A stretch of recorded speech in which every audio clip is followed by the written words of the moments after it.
What's up, everybody? This week's guest is James Dallin of Addiction Talk on Instagram or jamesdallin.com. Me and James met about 6, 7 months ago on social media, and yeah, we just been talking.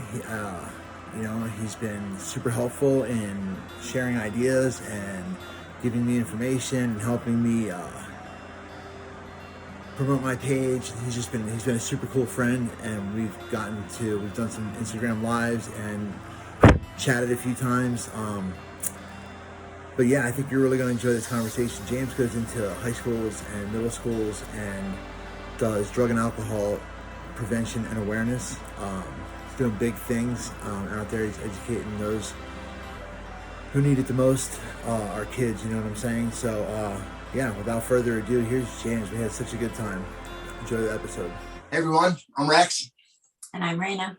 And tonight our guest is James Dallin, known on Instagram as Addiction Talk. Me and James been talking online and together for about 6 months now, 5-6 months. And he was one of the first people to really get behind me and what I'm doing online. He's been a big help. I'm sure I've gotten a lot of followers through him. Some I know for sure. I appreciate that. But welcome, James. I appreciate it. Thanks for having me. I'm excited. Rex. Excited to have you, brother. So why don't you tell the audience a little bit about yourself and why you're pertinent? why you're... I don't know how pertinent, but yeah. Thanks. My story is I've been out of the active drug world for just over 4 years. I hit my 4-year mark, sober date on February 20th. So awesome. just barely a couple weeks ago. But so I'm very, very lucky. My story is well, I'm from Utah. I grew up just south of Salt Lake City here. And so I grew up pretty sheltered. I'm going to be honest with you. You know, I didn't really know that much about drugs all the way through high school, stuff like that. In fact, the first time I ever saw a drug with my own eyes was when I was 19. And it was marijuana. Back then, when you saw marijuana, you know, you like run. We're like scared to death. And I know things have changed a little bit, but like you go to prison for a pocket full of marijuana back then. You know what I'm saying? If you're an adult, but so things have changed. So I grew up in a bubble, I feel like, to be honest with you, growing up in a small town.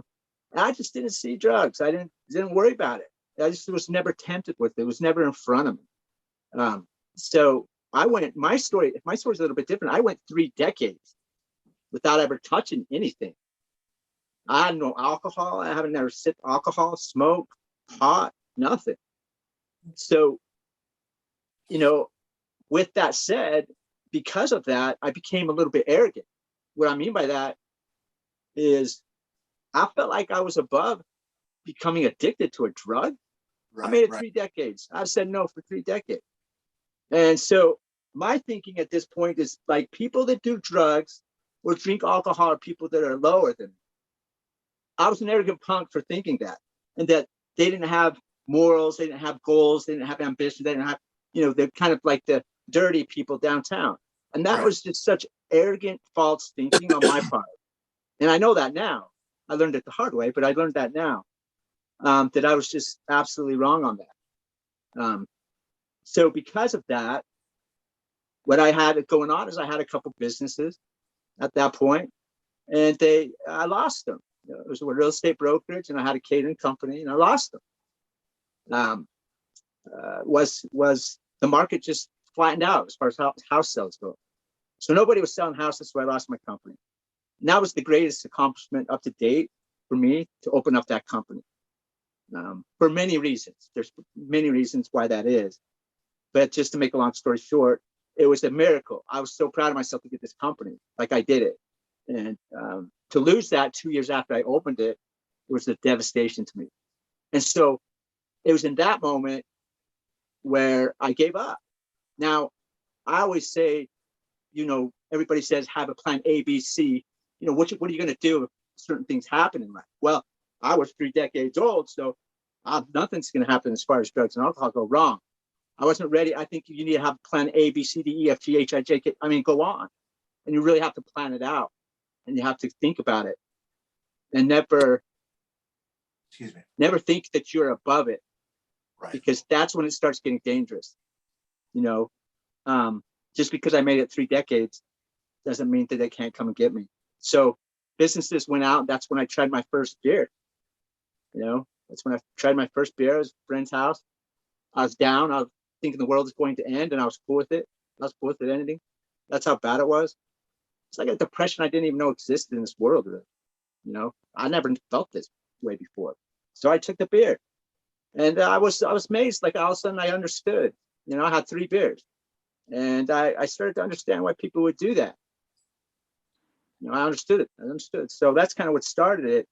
A couple of days after that, I went looking for vodka because I knew enough to know that if beer did that, what would vodka do? So I went hunting for it. Didn't know where to even find it. Googled it, found it in the local liquor store, and got it. And it was 2 weeks' time. That vodka took me out.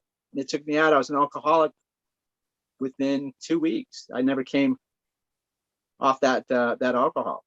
So the vodka, and I was an alcoholic for 2 years, which was just a devastation to my family. And, you know, I lost my house, property, everything I had. And I was just a non-functioning alcoholic, just a waste of time. And I would say the saddest part about that is that I don't remember my kids, with a few exceptions. I don't remember my family members, my kids. And that's the thing that's the hardest thing for me right now to deal with, is that fact. So I got off alcohol because the doctor said my liver was tanking it. I was drinking so much. I had to have a drink like every hour, a shot every 45 minutes, hour. So I quit alcohol. And to make just a long story short, I quit alcohol. I was sober for 10 months before I was introduced to meth. I couldn't go sell houses anymore because I had a record, because I actually did get a DUI while I was drinking. So I couldn't go back and sell houses. So I had to go apply for jobs. I got a job at a small store in Midvale, Utah, as store manager, and I hated it. I hated it so bad. And I was depressed, and I can't go get my vodka. And the story goes on and on. Anxiety, depression, hated the job. 75 hours a week before Christmas. And what's hard about that is whenever you work for yourself before, working for anybody else after makes it's really difficult to do that. Or at least it is for me. Yeah. You know, it's really difficult to do that. Yeah. So, you know, I went from making my own schedule, doing what I want, when I wanted. You know what I mean? So I'm depressed in this store. A regular customer comes in every morning. And the only reason she came into my store was to buy the supplies that she needed for the bar that she worked at in South Salt Lake City. That's why she was head bartender there. And because she came in every day, she was, I got to know her real well. She got to know me. She knew I was an alcoholic on the floor. I had anxiety, depression. She knew I couldn't have alcohol. But she comes in one day and she says to me, she basically says, James, anybody in the store? I said, no, you're the first customer as always. And she said, I got something for you. And I'm not thinking too much of it at that point. But then she says this, I've got something. And this is basically word for word what she said. I've been doing this for 3 to 4 years. If you take it, you will have a lot of energy to be able to do this work. No problem. Anxiety and depression will go down. You'll be high functioning. And then she said, it's odorless. That's what she kept saying, because it's not like alcohol. People can smell it come off your body. Nobody will know. And she says this, she says, even your wife won't even know. And I thought, what's she doing, man? And she hands me a little bag, right, and puts it in my hand. Now I know it's a drug, but naive dude, I don't know which drug it is. I don't know. And then she says, well, what that is crystal meth. Now, immediately, I'm looking at her. And when I think of people that did meth, because I'm an arrogant punk, right, I didn't really understand it. I'm thinking of just people on the corner, just like going crazy. Right. That's right. What I'm thinking in my head. And I'm looking at meth, and she looked pretty good. So now I'm doing the math. Wife, no odorless, high functioning, and the world is going to end. I was so depressed, and I was just like, the deal sounded good, man. So I shot myself in the foot again. And she started to leave, and I said, come back. Give me a lesson on how to do this drug here. I don't know what to do. I didn't even know what to do. So she gave me the lesson. And basically, I went back to my office. I did the drug in my store that day. That's what started it. It's not really something you want on your Google search. How do you do meth? Yeah, I don't, yeah, exactly, right. Oh man, I really didn't. I mean, it was crazy. I mean, right there in my store. By day 4, I just did the drug in my store for 4 days straight. And by the night of day 4, I just walked out of that job. I was like numb. I was just crazy, man. And I love people, but it's like weird because when I'm in the schools talking to these kids, it's the hardest part of my presentation to explain. Like I could literally feel my compassion for people leave, like leave. It was such a dark feeling. And that's when I knew the change was happening. That's day 3. Because a regular customer comes up, we know each other's name. And she came up and I actually looked right through her like she was just like I wanted to make her disappear somehow. Like I just anything with a heartbeat, I did not like. And so by day 4, the night of day 4, I took the keys out of my pocket and just left the store. Didn't say anything, just left. That's what meth did to me on day 4. So I go home and I get a little bag ready. I haven't slept, by the way, in 4 days. And so I go home and I'm getting this little bag because I'm going to leave because I'm selfish. It's James time. Now my wife's sitting there going, what is going on? Because we just came off the hardest 2 years of our marriage of me being an alcoholic on the floor. Now, right. If it wasn't, everybody says, if it wasn't for this person, I wouldn't be here. If it was not for my wife, Emily, I would not be here. There's no question about it. Right. She helped me get off alcohol. She's been a great support my whole life. So she's sitting there as I'm packing this bag going, what's going on? Because I had no emotion. And I said, I'm going to leave for a couple of weeks. I want some James time. I deserve it. Life's been bad. And if I ever went anywhere before, especially for 2 weeks, she'd come with me, right? She'd come with me. Right. And the kids are asleep upstairs. And I said, don't try to find me. Don't call me. Just please, just leave me alone. Don't use your GPS on your phone. Don't try to track me. And then I shut the door. But right before I shut the door, I said, hey, I quit my job. So, you know, by the way, I quit my job. And then I shut the door. No feeling. Like no feeling. I still to this day can't believe I did that. Well, I left, but it turns out I didn't leave for just 2.5 weeks, not 2.5 months, not even 2.5 years. It was just under 5.5 years that I left. My kids and my wife to chase that drug. So I followed that drug to South Salt Lake City, where I stayed close to it. That's it. That's all I cared about. So that's my story. That's pretty much how it all happened. Obviously, there's a lot of details in between, but I followed that drug to that bar. I lived in that bar for the first 1.5 years. I lived in the bar. I didn't care. And I became crazy. And I'm not the biggest guy in the world. And I was smaller than I am now because I was smoking so much meth. I was crazy. I would try to, so dangerous because like I almost enjoyed confrontation with the biggest dudes that came into the bar. And let me tell you, I got thrown around that bar pretty good. I didn't feel it. It was just weird. It's crazy. But somewhere inside, that's what you felt like you deserved. You felt like you had your ass kicked because you were out doing this and not at home with your family. Like somewhere inside of you, you knew you were fucking up. And like we project, you know what I'm saying? Right. Right. Absolutely. Yeah. And you know, I felt invincible and no emotion. So I lived in that bar for the first 1.5 years. The bar and the bar owner's house that lived a couple of blocks away. She was a 70-year-old lady who owned the bar, named Carol. And that's what I did. And you know, then after the bar went out of business, after 1.5 years, I lived in a drug house, garages, storage units, and in my car for that 5.5 years. That last 3.5 years. And you know, so you go from having all this whatever, thinking you're the coolest guy, arrogant, to being on the streets, chasing a drug. And you really realize that this stuff can really happen to anybody and nobody is above it. And the way I used to look at drug addicts and alcoholics has completely changed. People don't make fun of or trash alcoholics and drug addicts to me. I don't allow that because I love them. they're capable, they're good, capable people. Every one of them are. Now there's some bad players in there that, do some really bad stuff. When you get violent crimes going along with your drug use, that's a little bit different. We got to look at that. But for the most part, they're good people. And they're just as good as me. Not below, not above. We're all good.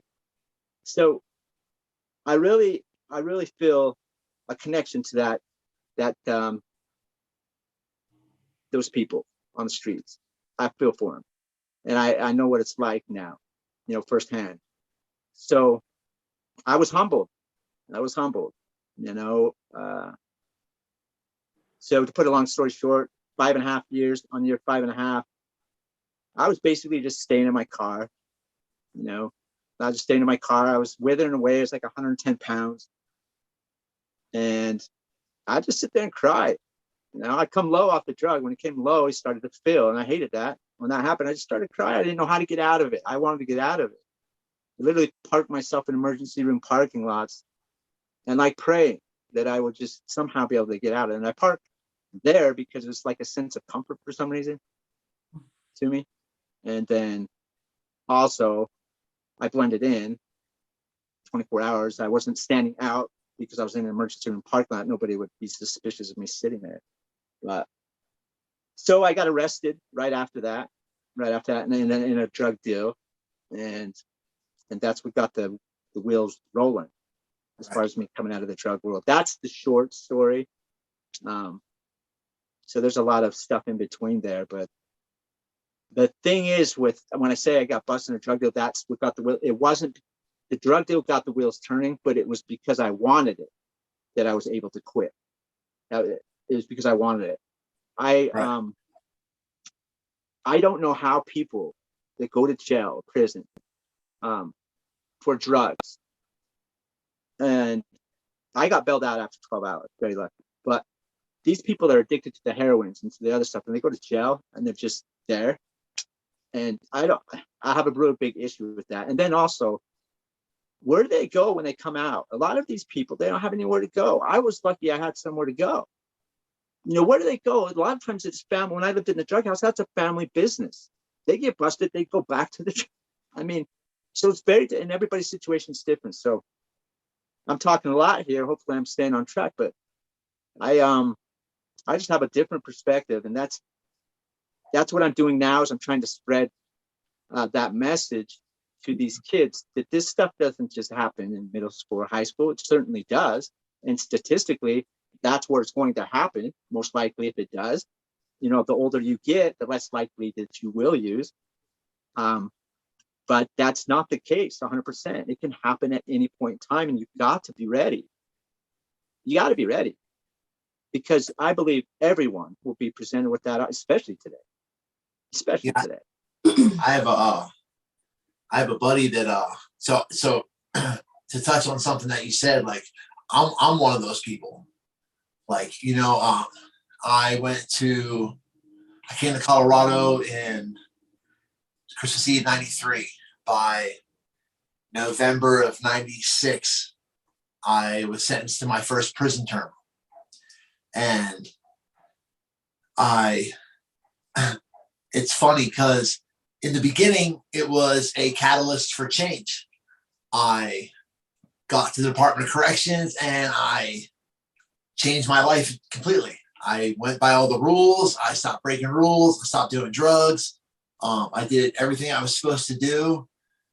And every time I saw the parole board, every 6 months, they would tell me, you're manipulating the system, set back. You're manipulating the system, set back. So on a 3-year sentence, I did 27 months and I never lost a day of good time. So like with your good time, that's literally every day of my sentence. And I think I got out 2 weeks before my mandatory release date when they had to let me go by law, by statute. But it started a vicious cycle, because when I finally got out, then they had me do all these rules, like all these other rules. And I'm like, well, and I made it for a few months, but what set me up was my parole officer was like, you've done so well that I'm going to go ahead and let you drink and smoke pot. Just don't do anything else. So I was like, okay. I was going to school at the time. I was at a college town. I had a job at a bar, it was like a pub, bar and pub. And I just drank. And then I got to go up to Boulder, Colorado for spring break. And first chance I had, I was doing dope. Went on the run. I went back to prison for a parole violation, but it changed my whole perspective. I was like, man, I got nothing waiting for me out there. I have no real reason to do good because they're just going to make me do all my time anyway. So literally from November of 96 until November of 2005, I was only free for about 8 to 12 months. It was a cycle. Like I'd get out, they give you a check when you get out. I'd take that check, I'd cash it at the bus station in Pueblo. I'd take the bus to Denver, walk out the bus station, cop some dope, get high, then try to figure out where I was going to go to spend the night. Like that was more important. Yeah. That just went on and on. And so I feel you, man. It's getting better, especially out here in Colorado. I don't know how it is in Utah, but I know Colorado there's a lot more opportunity for dudes who want to do good when they get out. Because like that was the difference. Like when I got out this last time, because I on my last relapse, I caught a case, got probation with suspended sentence. I ended up violating and went back. But this time when I got out, I had a plan. I went to a sober living house.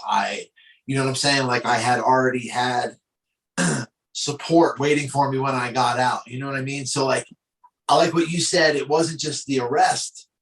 It was your determination, your desire, and not just that you wanted to get clean. You wanted that for 3.5, probably 5.5 years. You probably didn't want to be using, but it's when you were willing to do the work, when you were willing to look at the issues and look at the problems, like you hear all the time, like, recovery is for people who want it. I kind of call bullshit on that. I say recovery is for people who do it. Yeah. Like, you know what I mean? Like you can want it all day long. And I know for 27 years of using, I wanted to stop. Well, maybe not the whole time, but definitely the last 5 or 6, you know what I mean? Right. So you touched on being in schools. And I know that's what you do. That's your thing now. But do you want to tell Reina and the audience what it is that you do now? Yeah, sure. I am very lucky. I had a friend that got me set up, and she's a health teacher in this local school here. And I was out of the active drug world for 7 or 8 months at this point. I just got off probation. I was ordered to 24 months probation, and I guess if you do good, you get off early. So I got off after 6 months. There's a couple months after that, she invited me into her classroom, her health class, just to kind of talk about my experience with drugs and alcohol. So I did that. I didn't have a presentation. I just went in and just kind of, just talk from the heart kind of thing. And then after that, she just kind of, she put an email out to other teachers that, they may want to have me come just tell my story. So that's how it started. And it wasn't long until I was doing it full time. And I don't know quite how it happened. I feel so lucky though. I feel so blessed I'm able to do this because honestly, this is, I believe, one of the major factors of what's kept me focused, on in the hard days, especially when I have these kids and I go to these schools. So before COVID, I was doing it full time every day up until COVID. And then it started coming back. We're doing it part time. Then schools would close and, like all the things going on. But so now I'm back in it. I'm almost full time. But it's been pretty much part time for about the last year. But it's been amazing, man. These kids, they're awesome. They are so strong. I worry about them. I don't know about the kids out there where you are in Colorado, but the kids here, especially when I bring up the word fentanyl, which is a big part of my presentation now. Yeah. I was asked that. That was where I was going next. I wanted to ask you because you know a lot more about fentanyl than I do. Like I follow you on Instagram and I watch I see your posts about And because of your post, I investigated more and found out that like a big thing that the cartels are doing now is they're doing press pills that look like benzos, but they're actually cut with fentanyl. They're just some other powder, and it's like, and like everybody's like, oh, like, blah blah. It's not a whole fentanyl pill. It's a pill that's got do a whole fentanyl pill. That's enough to kill me, you, and her. You know what I mean? So yeah, I'd like to definitely hear like because I know you got the statistics because this is what you do. You got the knowledge, so drop it, man. We want to hear all about it, like what they're doing. I get passionate about this. There's a lot of emotion that I have in this because of the variety of reasons. But let me tell you this first of all. I ask the kids to raise their hand if they ever heard of the word fentanyl. Out of an auditorium, sometimes I'll get 10, 15, maybe. And that's here in Salt Lake. I don't know where about everywhere else. In my classes today, I asked, the students, a group of 40 per class. I did like 4 classes today. In each class, we had just a handful, maybe. That's a problem. That's a big problem because, like you said, this is an emergency. This is a national emergency. The number one killer for adults between the ages of 18 and 45 is now fentanyl. It is now fentanyl over everything else, including, the sickness going around. So it's a big problem. Now, 2.2 pounds of this, so like, is enough to kill 400,000 people. I didn't believe that at first. So I started really studying this. This was about a year ago. And it's true. Like you said, it's just a few grains of salt of this stuff, this pinch of this fentanyl, 50 to 100 times more potent than morphine. Right. So they put this, like you said, it's man-made, it's synthetic, comes from China. Most of it's come from China into the cartels. And like you said, those cartels are pressing this stuff into these pills, and they are good. These pills, the exact texture, the exact, stamping, the numbers, everything's the same, except for there's nothing about it that's a Xanax. It's just fentanyl. It's just a few grains of fentanyl. And our kids are dropping off like flies. More today, this is what I tell them in class. Just today, I told them this. More today than yesterday. More today than last week. There's going to be more tomorrow than today. It's just getting worse. And it frustrates me because nothing's being done about it, number one, down there in the South, for the most part. And it's killing our kids. It's killing our kids because they don't know about it, number one. There needs to be more, thousands of us, right? There needs to be just shouting this out. This is an emergency. These kids, I've had 3 calls from different school teachers in the last 4 or 5 months. Texts, calls, lost their students. I gave presentations to these kids. I take very much offense to that. They listen to my presentation. I tell them about this stuff and it's still happening. And I get it. That's not my fault. But that hurts. Like when I was in the drug world, I knew a lot of people that overdosed and passed away. But to have these kids, these students do that brings on a whole different thing for me. You know what I mean? So, but this fentanyl is scary. It's scary because it's a different game now. Like, I mean, I know you don't have the experience, but like I was doing a lot of drugs as a teenager, but the drugs we were doing, we knew what we were doing.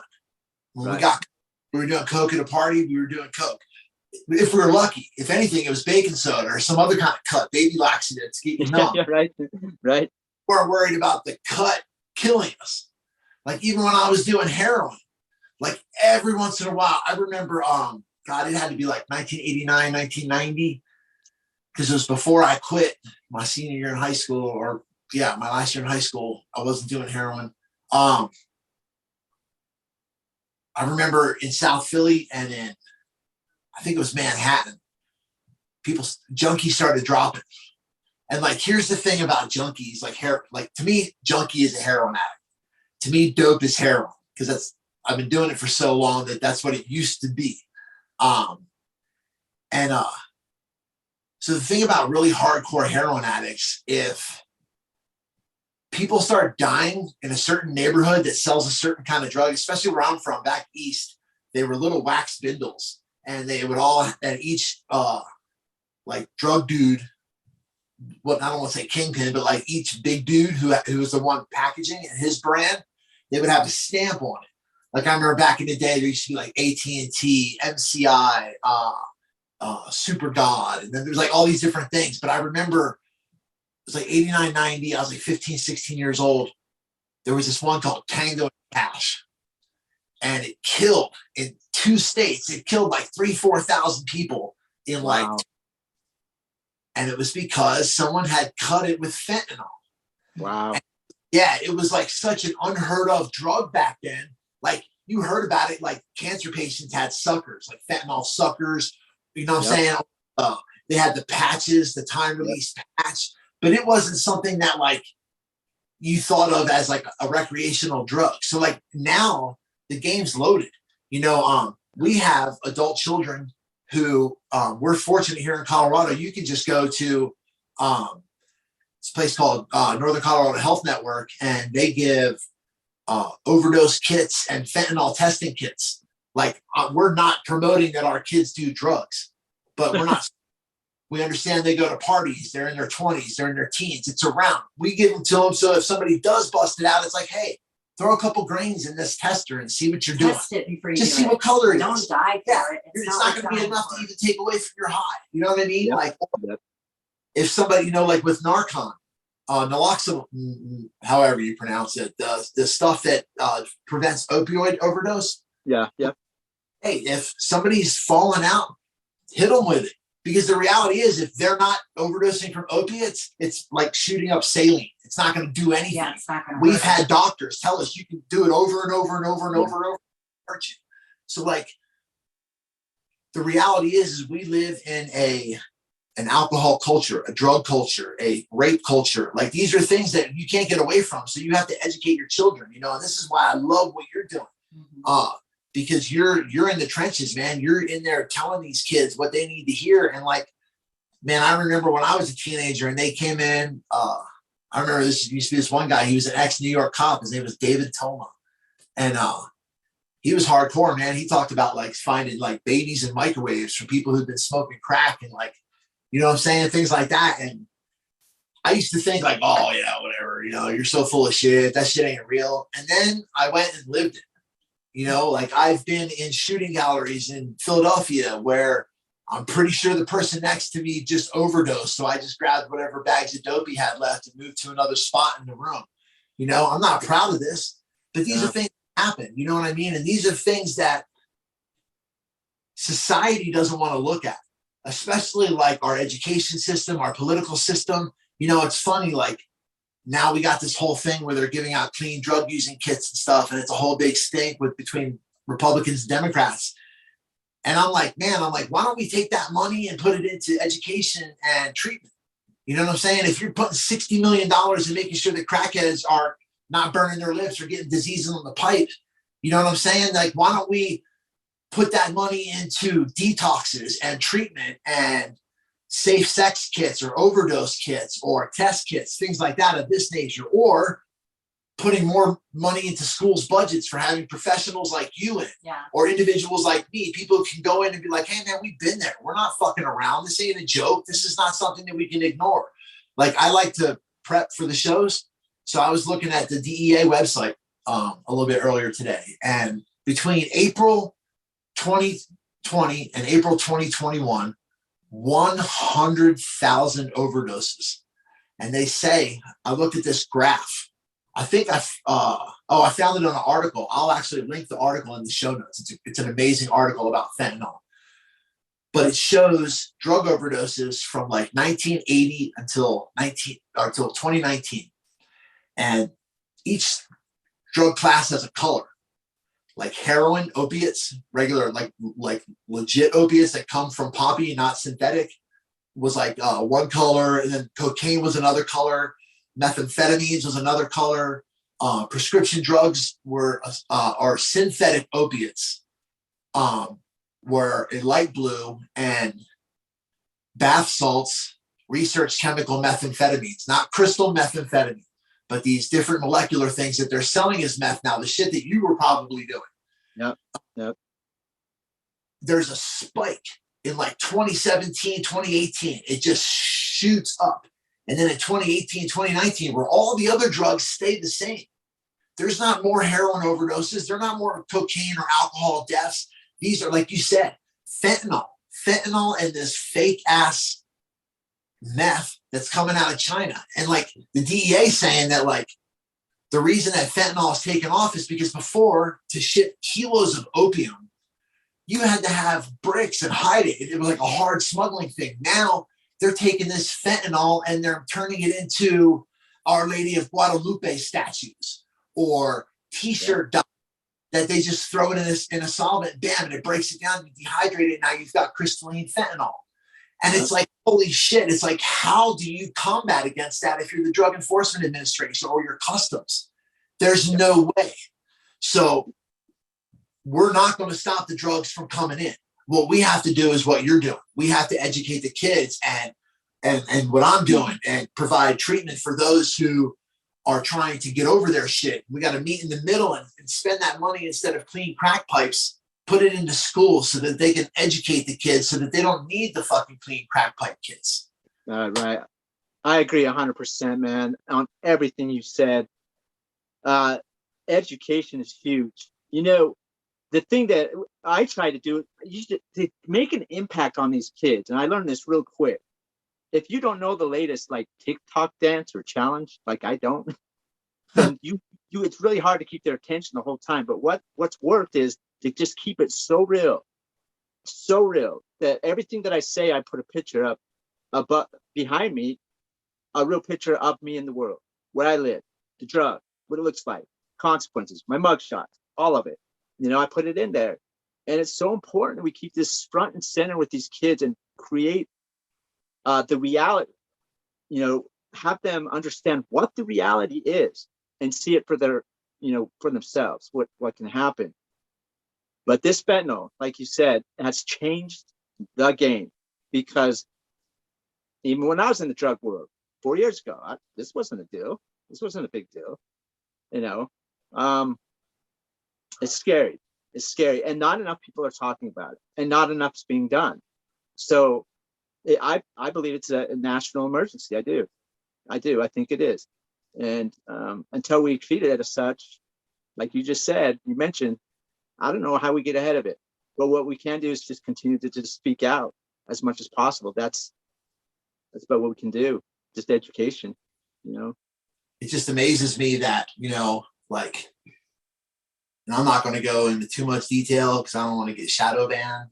But past couple of years, we had this huge thing that's come up that, not to be disrespectful to anybody who's lost anybody, hasn't really killed too many people than normally die every year. But then over the past 3 years, we have this huge national epidemic where our 18 to 45-year-olds are dropping like flies. And it's because they are fighting a battle that they have no intel. They don't have the tools to combat the people that they're fighting. It's like kids on smartphones. You know what I mean? Like it's a fuck adults on smartphones. It's like anybody on smartphones. We as human beings haven't evolved to compete with technology for our own attention. You know, like the tobacco industry did it. The alcohol industry is still doing it. If you tell me that the alcohol industry doesn't target kids and teenagers and college age kids, then I'll call you a liar to your face. Either that or you're naive that you haven't watched TV in 40 years. Yeah, they absolutely are. Mm-hmm. But until we are able to, at a national level, you know, it's funny, like, what was it, 150 years ago, Nixon declared war on drugs. You know what I mean? This is the longest war the United States has ever been in. That was 1972 or 67 or something like that. So we're talking like 50, 60 years ago. And we've gotten no better. Gotten worse. The people who are selling us the relief now, whatever you want to call it, are the same people who got fined $6, $7, $8 billion for creating an opioid epidemic. You know what I mean? Like, and now all of a sudden they're like our trusted big brothers. Like, oh yeah, man, I'm sure you got our back. You know what I mean? You just got our entire country strung out. but now we're supposed to trust you that you got our best interest. You know what I mean? Like, that's what I'm saying. Like I don't know, man. I feel like I sat and was quiet and just kept to myself and did my own thing for so many years and was like so negative and so wasteful and such a taker that now I feel like I have to speak on what's going on. You know what I mean? And I'm not going to I refuse to let this show become a political show in any form, but this is different. This is different because we're talking about like our children, our next generation, you know, because if it's 18 to 45-year-olds, it's not like all of a sudden on their 18th birthday, they're like, oh yeah, man, I think I'm going to go try some drugs. You know what I mean? You're an anomaly. Like you are, bro. I've never met anybody like you who's gone their entire life and then for some reason or other halfway through went all in. You know what I mean? So like, I think it's awesome just to hear a new story because I've been hearing stories of recovery for like 15 years. And like yours is a new, fresh story. And I'm like, oh, wow. I'm like, okay, like there's a whole new perspective. Like I love hearing you talk. I've listened to some of your other talks and stuff. And I just think, man, that we are not giving this the attention that it deserves. You're right. You're right. And you know what? I agree with you as far as the political stuff. And it's not even it is about that. It has to, unfortunately, we have no choice but to try to sift that political stuff out because it's right there. It's we have to deal with that. And the truth is that there's things that could be done right now to slow this down, and it's not being done. And everybody has their different opinions on that, and I think it's a tragedy. But we know what's happening. We know what's coming in. There's nobody in office that doesn't know that this stuff's coming in at the rate it is. We could do more, but it is what it is. And like you said before, though, it's still going to come through. We're still going to get it. But I think we could slow it down a little bit. But it is, I mentioned I do my last quarter of my presentation, I was just fentanyl. So I made a movie for these kids to see. And before I show them this movie, they're like, you can kind of see it in their face, kind of whatever, you're trying to scare us. But I put this movie together of kids, their age, look just like them, that took fentanyl the very first time and then went lights out. And I did this, it's a 2-minute clip and it goes this fast. It shows one teenager after another, this quick, boom, boom, boom, boom, boom, boom, for 2 minutes straight of kids that have overdosed and gone lights out. And then you see their eyes because then they see it. And that's happening right now.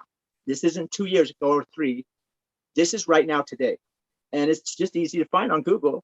And I probably could have gone an hour, not 2 minutes. I probably could have gone an hour at that pace. And that's the kind of thing I try to tell them. Guys, got to pay attention to this. Because, like we've mentioned in this chat, it's not like it was. It's way different. It's way different. And, with me having kids myself, I have 3. I talk to them all the time about it. It just takes one time. If you do not know where that pill came from, if you do not know, which 90% of the time these kids have no clue. They don't know if it came from a legit pharmacy. They got it from the friend who got it from whatever. They don't know.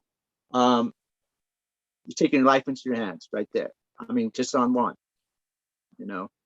I even heard it's being laced in marijuana. I don't know. I read that that's the case. I don't know if that's all true. I got to look at that more, but we got to be careful on every front because these people, the cartels, they don't care about you. It's not like they're saying, okay, well, this batch needs to go to this weight, people that weigh this much, because they don't care. They're just trying to get people hooked.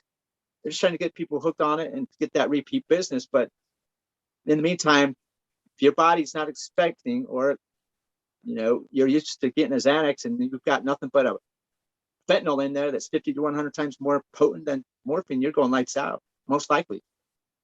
So it's chilling, but I know it's really frustrating because I feel like there could be more done, but it is what it is, and we are where we're at. And I'll just continue to just do what I'm doing and just speak up about it. And so as a parent and as a mother of 5 kids, like what else would you guys suggest, other than obviously we're like almost brutally honest with our kids because we feel like the only way we can really arm them is to forewarn them. If they don't have the information, they don't know. Yeah, and I tell them there's not a drug I haven't abused. So if you have questions about anything, ask me, please. I'm like your encyclopedia freaking Britannica right here. But other than just really open conversation, kits to test things, like what else would you guys suggest? I know. So I'm going to speak from a point. I was going to touch on this. I'm not real proud of this, so please don't think that I'm bragging about this at any point. But I made a pretty good living in my early 20s selling drugs to high school kids, and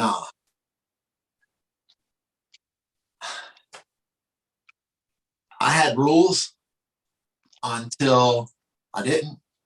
You know what I mean? Like at first it was, like, I'll sell weed. What's weed? You know what I mean? Like, and it's funny because I was that guy. People talk about marijuana being a gateway drug. Marijuana is not a gateway drug. People don't do smoke pot and like, oh man, I want to do something harder. Pot dealers are gateway drug dealers. Like when I had regular people that I gained trust with because I smoked with them and we got high together. Next thing you know, it was like, well, hey, do you guys want some mushrooms or do you want some acid? And then it's pills, like ecstasy and Molly and things like that. And like, they would always ask me, well, is it safe? Like, well, didn't kill me. You know what I mean? But like, I was somebody who did psychotic amounts of drugs on the daily, like whether it was psychedelics or psychotropics or benzos or injectables, whatever it was, you know what I mean? So like, but I actually had a conscience. Like I didn't sell heroin and meth and things like that to high school kids, but I knew a lot of people who did. And I knew a lot of people who sold sketchy shit, like even to their friends, you know what I mean? And like, I didn't like to lie to people when I was a drug dealer. They'd be like, oh, is it good? And if I did it, I told them, well, blah, if I had it, I tell them, I don't know, and, but there's not very many drug dealers out there with consciences who actually think about the repercussions of what they're doing. Like, I think that I kind of, that was one of my superpowers is that like, I was a junkie with a conscience. Like my friend tells me all the time, because he was there for my last relapse. He's like, man, you're literally the same person getting high as you are when you're not. Like I've never met someone like that before. But like, you've got these, like I know some skeevy dudes, man, who as soon as they would get a new drug, the first place they would go is the high school. And like, they don't, and this is before they've even tested it. Or like, I've got friends who like did meth and would sell every other drug but meth to support their meth habit. Right. So like, they're like buying drugs from their meth dealer and other people and selling it without any knowledge of what it's doing.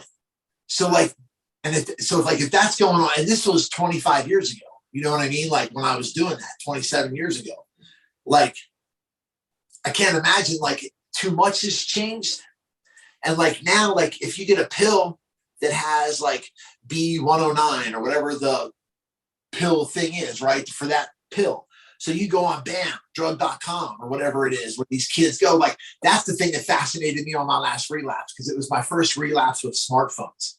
It was my first time doing drugs with smartphones. And I'm talking to these like 19, 20, 21-year-old like college kids.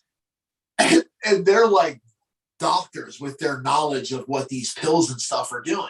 And like these other party drugs that are like chemicals that these lab dudes are making over in like Amsterdam and stuff and sending over to the United States. But like, really, it's probably coming from China. You know what I mean? Like you learn a lot when you start researching this stuff, man, especially like on the DEA website.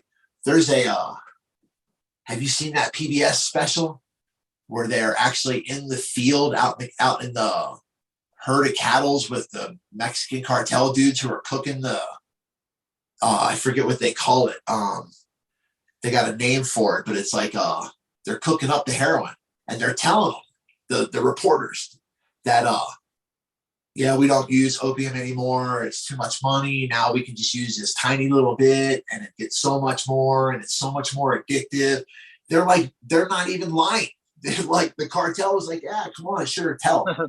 Yeah. Because the reality is, it's not, unless other things change, it's not going to change. You know what I mean? That's like they do polls that like, 75% of the people in this country don't believe the news, but they watch it anyway. Yeah. Yeah. It's like we know that alcohol is absolutely a poison that's been killing our nation since it's been here, but we still promote it. And like people's like, it's weird. I follow this one chick on Instagram and she's always talking about how alcohol is the only drug in the world that you have to explain why you don't do it. Yep. I've heard that too. Exactly. People are like, oh, you want to drink? No, I don't drink. You don't? Why? You know, it's killing more people. Well, it was until fentanyl came along. It was killing more people than all the illegal drugs combined a year.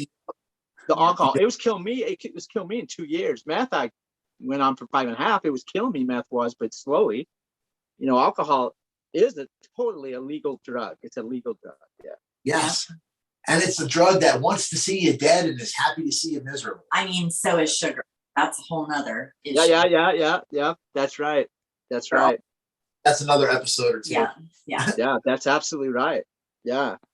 And I think I like what you guys are doing with your kids, and I think that's where it needs to start. I think more parents need to wake up and understand what we're facing right now, because the parents don't know. A lot of the parents are just clueless, or their kids won't do that. That's the most dangerous type of thinking you can have as a parent. I think you go into the teen years, your kids, and you just expect that they're going to be presented with it because statistically they are, and they got to be ready. I mean, this is like, our military trains every single day. We don't get in a war every day, but we train every day. We spend billions of dollars a year to do that so we stay ready. I don't care what kid it is. They need to be ready. And the parents, it needs to start with the parents. I love what you guys are doing, telling your kids, hey, what do you want to know? Let's go. Let's talk about it. I do the same thing with my kids now. I didn't before, but I do now. And they know they can come and talk to me. They know everything. Listen, I don't beat around the bush. I tell them everything. And it's important. And they're doing well. I know this because this is my relationship with my kids now. Because I talk to them like you were saying, but I think it needs to start at the dinner table or in the house somewhere. And these parents need to wake up and understand that their kids are under assault. They're being attacked. It's basically they're being attacked with this fentanyl. That's how I look at it. And these parents need to know. They need to wake up. Ignoring the fact that it's there isn't going to make it go away. It's not a check engine light on your car. Right. Not if you ignore it. And to think that, it's funny, like, I can't remember what philosopher it was, but he talks about how if you have, I think it was Plato, that if you give someone everything, like if they have all the money, all the women or men that they want, all the food, all the riches, all the wealth, they would eventually start hurting themselves, cutting themselves, or like torturing other people because they're so bored because they have nothing else. This is why, like, you hear news reports all the time of like rich kids or celebrity kids going bad. And it's like, oh, they had everything. It's like, yeah, they had everything. And like they're treated like, oh, not my kid. I saw your post the other day on Instagram about that. It's like the most dangerous parent can say is not my child. You know what I mean? And that's just stupid thinking. There's stereotypes about the preacher's daughter for a reason. You know what I mean? The better off the child has and the more opportunities, in my opinion, the more opportunity to fall. Yeah. The bigger pedestal, the harder the fall, the higher the fall. You know what I mean? Right. I agree. It is so true. And you know what's funny? On my post with fentanyl, I had someone say to me, "Why are you just posting about fentanyl? The other drugs are killing as well. Why are you just posting about fentanyl?" They messaged me and said this, and I mean, I talk about every day all drugs are bad and they have the potential to kill you. But we're at war with fentanyl right now, and when you're in a war, you take out the enemy that's doing the most damage. You take out the biggest threat, and that's fentanyl right now. So we don't ignore the other drugs. Absolutely not. But what we do, I believe, is that we got to focus on what's doing the most damage in this moment. And it's fentanyl by far. I mean, it's crazy. 2019, 2,700 pounds seized at the southern border of fentanyl in 2019. 2020, it was just under 7,000 pounds seized. 2021, it was just over 11,000 pounds of fentanyl seized. This is just seized. You know, a lot's obviously coming through. So far in 2022, we have just under 3,000 pounds. So 2 months in. Seized at the southern border. And I mean, so 2019, we had a total of 2,700 pounds seized. And in the first month of 2022, we have over about 3,000. I think we're, you know, we got to brace ourselves and understand what we're up against. And everybody needs to be talking about it. And that's my message, you know. So don't know. What if people don't know? What if they don't know addicts? They don't know addiction. They know nothing, but they have teenager, middle school kids. How do they find out? Well, that's a good, you know what? That's a great point. How do they? I mean, my job is to go in and talk to these kids, you know, and hopefully they might bring it back to their parents. A lot of them, I doubt it. I mean, might go in one ear and out the other. That's a great point. How are we educating those parents? Because you're right. That should be a focus. That should be a huge focus. The parents are the protectors of these kids. And as a protector, you got to know what you're up against. You got to know what your enemy is. Yeah. So that's a good point. You know, that's something that I think needs to be explored the day before yesterday. Yeah. But you know, that's a great point. I don't know. I don't have an answer for that. I don't either. And looking for that answer. I was going to say, I'm going to do some research and I'm going to find somebody who does have the answer to that. Yeah. Or maybe start like a resources list or something. Yes. Definitely. Yes. I will include some resources in the show notes for sure. Some informational stuff for parents, at least to open the rabbit hole, hopefully. Try to link some videos, some readings, some things. Yeah, definitely. Man, that was a really good question. It's very often that I don't have an answer. It's an excellent question. It's something maybe have a you or a you know what I mean? They have been sober and living their lives and raising their kids, and they've heard of fentanyl in some medical context. Right, grandma had cancer. Yeah, they don't even know of like what's going on. This may be the first time they're hearing of what's going on, you know. So I'll put a link to that PBS special. That now I watched that, like I was like, I think I watched that after you and I did that Facebook Live. Then I was like, this is insane. I can't believe that they're just there. And then like the guys who are cooking it, the cartel leaders tell them things like, oh, drinking beer. Because like they have to watch the wind, because there's a certain point when the soup is boiling that if you breathe the fumes, you will die instantly. Like it literally just breathing the fumes will kill you. So they watch the air, and when the wind changes, when they see the windsock change, they just turn their backs and hold their breath. They're in any personal protective equipment. Now the cameraman and the reporter looked like they were like hazmat. Yeah, for real, like Ebola, you know what I mean? But and the cartel leaders have these guys, they tell them this myth that drinking beer staves off the poison. So not only are they out there in the hot sun cooking this fake ass heroin, but they're drinking beer while they're doing it with no and they do it out in the middle of pastures because there's so many cops around that the cows protect them. They hide them. Right. And I'm like, this explains why the number one foreign substance found in tar heroin is cow shit. Did you know that? True? Yeah. Well, I don't know about now, but it was in the 90s and the early 2000s. That's why there was so many forms of new MRSA and staph infection coming out and stuff. Right. People literally shooting up cow shit. Wow. Damn. Crazy. It's a crazy world. Well, James, I'm going to wrap it up. Man, it's been great having you on. We'd love to have you on again here in the future. talk about some other things maybe. But tell the people where they can find you. Yeah. Well, first of all, I'm excited for you guys. And I love your story, Rex, and your queen, as you call her. I appreciate you guys having me on. But yeah, you can reach me at jamesdallin.com. That's my website. And then Addiction Talk, just on Instagram is probably the best way. Those two right there. Yeah. Awesome. So, well, man, it was great having you on. Thank you for sharing the knowledge. Thanks for sharing your story, man. You better press that. Are you still there? yeah. I can't see you, but I'm still there. Yeah. Yeah, sorry. Are we back? It's okay. All right. Sorry about that. No, it's okay.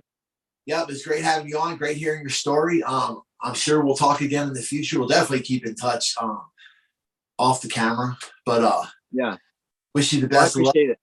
Yeah. And thank you for what you're doing. Like, thank you so much for being willing to be vulnerable and humble and go into schools and tell like our most precious people your story. Like, thank you so much for what you're doing, because I agree with you. I think meeting children when they're learning is the most important place where we can plug this stuff in. So thank you so much. Yeah, I appreciate that. It's helped me, I think, more than anybody, but I appreciate that. It's been very rewarding. I'll tell you that.